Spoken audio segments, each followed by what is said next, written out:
Well, I don't know quite what to call it.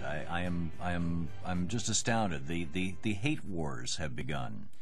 My friends, patriots, lovers of democracy, truth, and justice, believers in peace, freedom, and the American way. You'll recall back, a month or so ago? I believe it was Roger Hedgecock came on this program to attack the Obama administration for releasing the report, which was commissioned and largely written during the Bush administration's time, about right-wing hate groups. Now, in the last 2 weeks, we've seen 2 assassinations, 2 terrorist acts on American soil. Can you imagine if 2 Muslims had gotten into the United States and had killed 2 American citizens in high-profile ways? We'd be in lockdown. At least if it was still the Bush administration, we'd be in lockdown. Our airports would be shut down. Every phone would be tapped. I mean, it would just go on and on and on. But there's an interesting collection of issues here around this whole thing. The first, and the one that I find most interesting, and this is I don't know if this insight is unique to me. I've not heard it anywhere else. But, in fact, Louise and Sean and I were sitting around doing show prep this morning, and it just kind of hit me. We have crazies on the left historically, and the right has crazies on the right. The crazies on the left have been people like the Black Panthers, not entirely crazy, but actually the Symbionese Liberation Army might be a better example.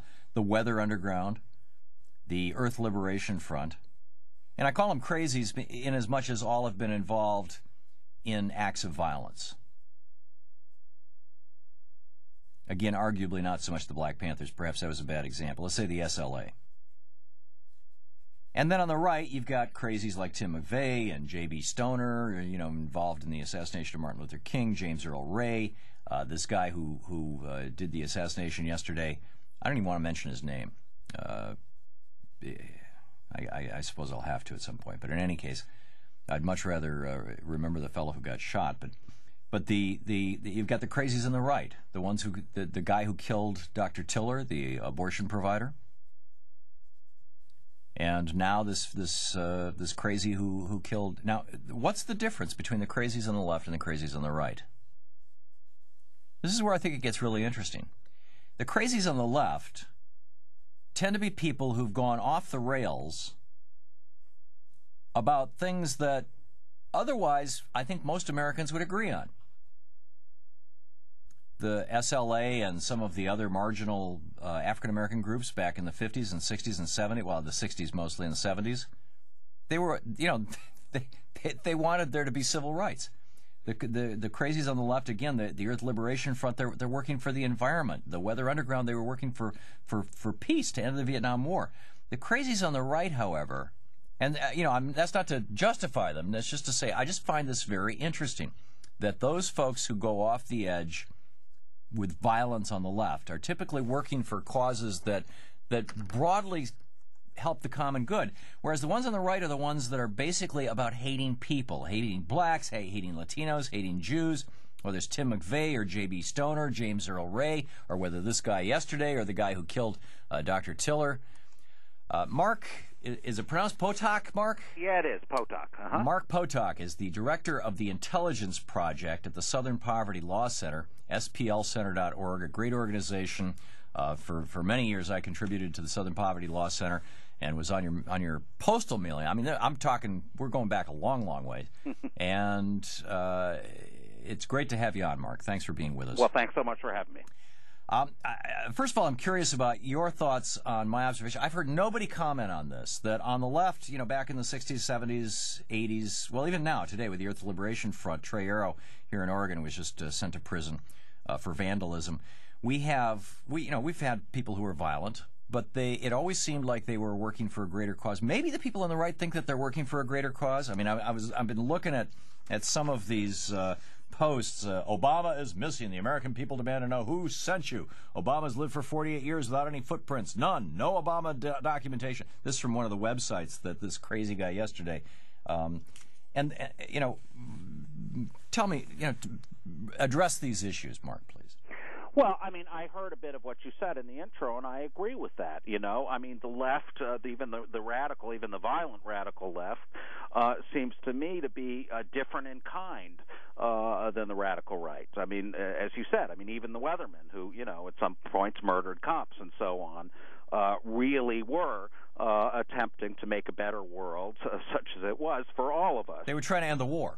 And it seems that the guys on the right are always about being afraid and about hating people. Well, and it's their idea. I mean, they have a very, of course, yes, they think they're working for the greater good, but of course they think that good should only apply to this subset of human beings, white ones, Aryans, as they would say. Right. So it really is fundamentally different, right? I mean, it's about putting down a whole lot of other people in a whole lot of different ways in order to elevate yourself. And that really is, it seems to me, fundamentally different than the left. And, I'm very critical, for instance, of the, the sort of eco-bombers and so on, but it really is not the same. It's not the same kind of action at all. We're all critical of them. But yes, that caveat again. I want to give a shout-out to the folks over at Democratic Underground and to Jay Mundine, who points out today, hey, Free Republic, O'Reilly, Beck, et al., who are claiming that they have no role in this, the hard right haters in the media. They have no role in either of these murders because they never actually killed anyone. And this guy on the Democratic Underground, he says, Bin Laden didn't kill anyone either, actually kill anyone. He simply released hate-filled diatribes on video and audio, inspiring those gullible enough to believe him to commit atrocious acts of violence. Sound like anyone you know?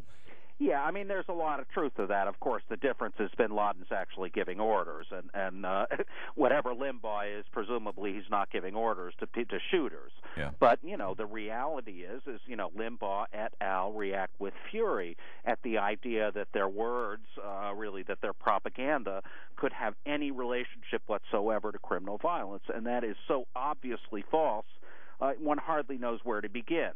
I mean, look, for instance, some of the violence we've seen lately. This guy, Keith Luke, who came storming out of his house the day after Inauguration Day because he was very angry about Obama's election, decided to shoot every black person he could see, managed to murder two, rape and almost murder a third, was going that evening to shoot up everyone he could in an Orthodox synagogue, and he comes out saying that, what motivated me entirely was 6 months spent on white supremacist websites.